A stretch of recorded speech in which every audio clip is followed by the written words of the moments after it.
Bismillahirrahmanirrahim. Alhamdulillahirabbil alamin. Allahumma shalli ala sayyidina Muhammad wa ala ali sayyidina Muhammad. Kawan-kawan, saya buat video ini ya karena mengabulkan permintaan banyak sekali dari kalian yang ingin saya membahas tentang Nikuba ya, yaitu kabar terakhir Nikuba bagaimana gitu ya. Oke ya, beberapa hari terakhir ini memang dihebohkan ya kita oleh media-media, termasuk media mainstream ya kawan. Mereka itu memberitakan bahwa Nikuba dikontrak oleh 3 perusahaan besar di Italia ya, yaitu sebut aja Ferrari, Ducati, Lamborghini, Sriwayuni, Hartati, kayak 3 aja tadi. Oke, sebetulnya di video saya sebelumnya saya menyebutkan ya bahwa berita-berita tersebut itu terlalu terburu-buru, padahal tidak ada kontrak tersebut pada waktu itu ya.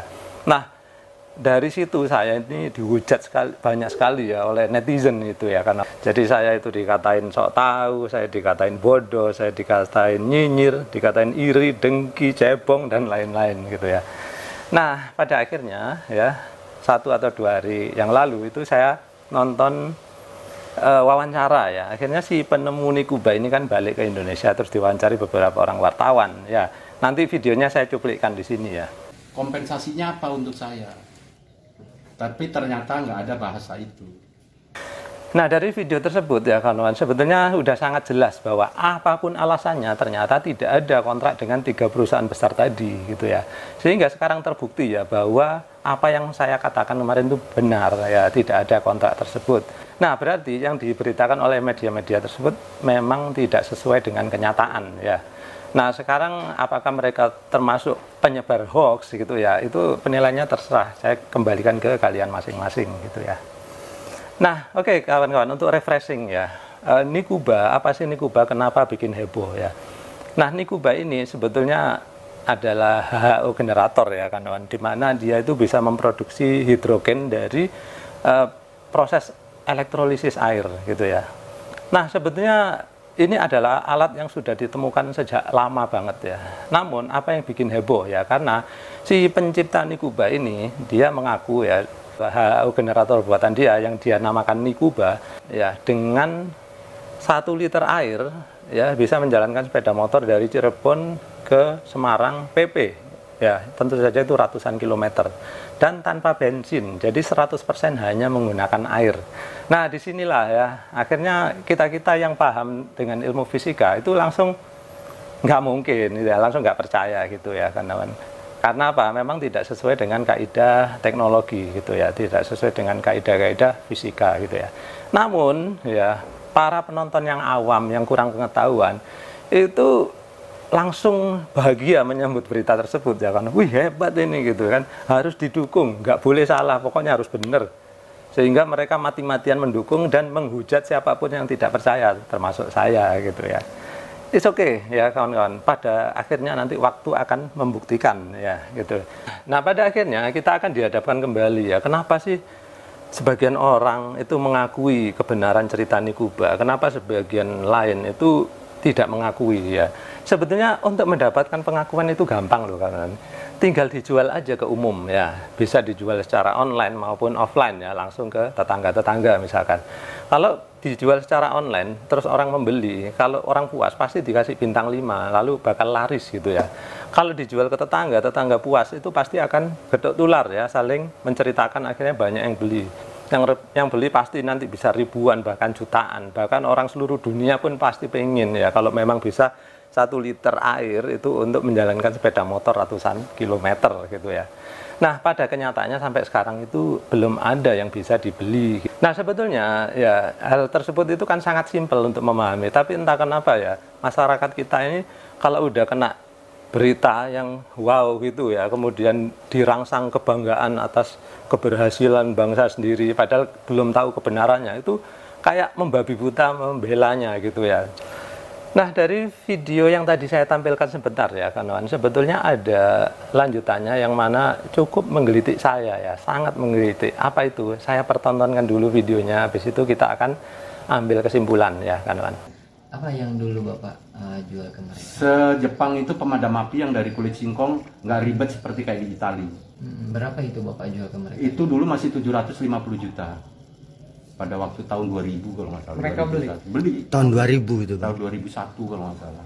Nah, dari video yang saya putarkan sedikit tadi itu kita bisa ambil informasi ya bahwa beliau mengaku pernah menemukan pemadam api dari kulit singkong ya. Kemudian hak patennya beliau jual ke Jepang ya dengan harga 750 juta.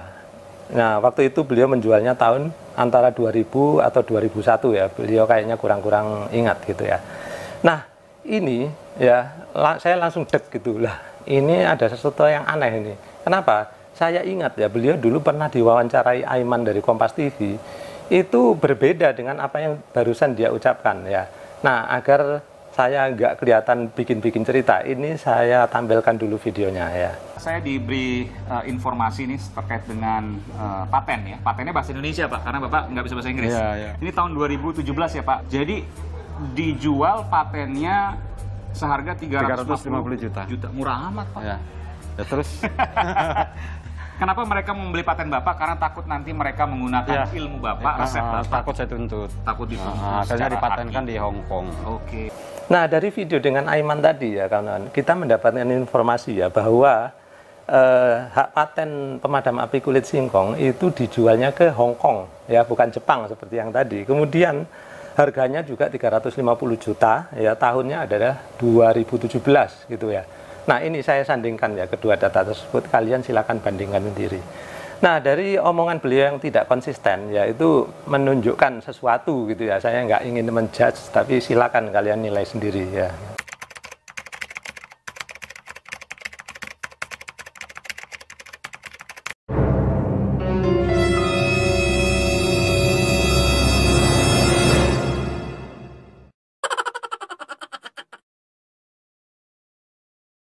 Nah, sebetulnya ya kawan-kawan, kita itu seharusnya bisa mengambil pelajaran ya, karena kasus-kasus penemuan teknologi seperti ini yang dari Indonesia itu sudah sering dan berakhir tragis gitu ya kawan-kawan.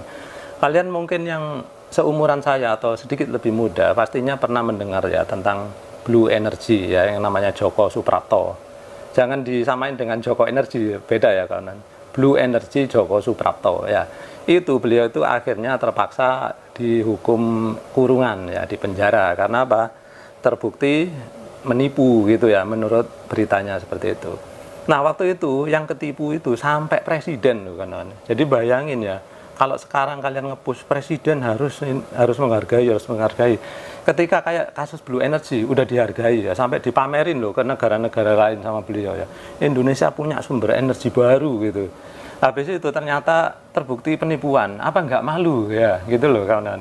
Nah, kemudian ada lagi ya, nggak cuman itu, ya banyaklah kasusnya, saya nggak usah ceritain satu persatu, tapi kalau kalian tertarik, silakan tulis di kolom komentar, suatu saat saya akan bahas ya.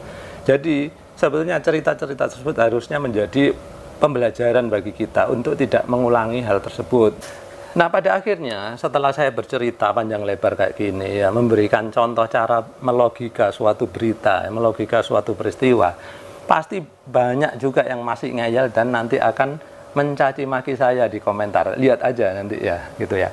Nah, ini sebetulnya itu mirip apa yang dilakukan oleh almarhum Gomblo ya, kawan-kawan. Kalau cinta melekat, tai kucing rasa coklat. Kalau cinta sudah melekat, tai kucing rasa coklat. Ya, itu untuk menceritakan bahwa orang yang nggak memakai logika berpikir itu pada akhirnya seperti cinta buta. Nggak peduli apapun, pokoknya kalau udah seneng akan dibelain mati-matian. Dan siapapun yang menentang akan dicaci maki seperti nasib saya sekarang ini ya.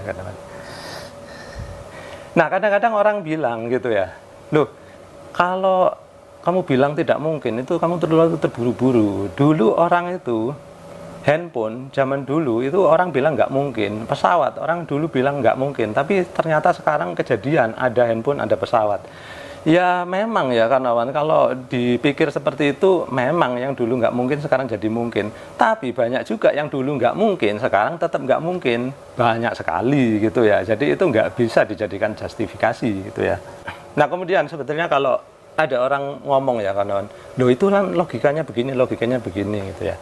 Nah, saya ceritakan satu ya kawan-kawan, namanya logika itu tergantung pada tingkat pendidikan dan pengalaman masing-masing orang gitu ya. Nah, contohnya apa ya, Contohnya, logika anak kecil sama logika orang dewasa itu pasti berbeda. Ya. Anak kecil yang mungkin masih umur 2 tahun, 3 tahun ya.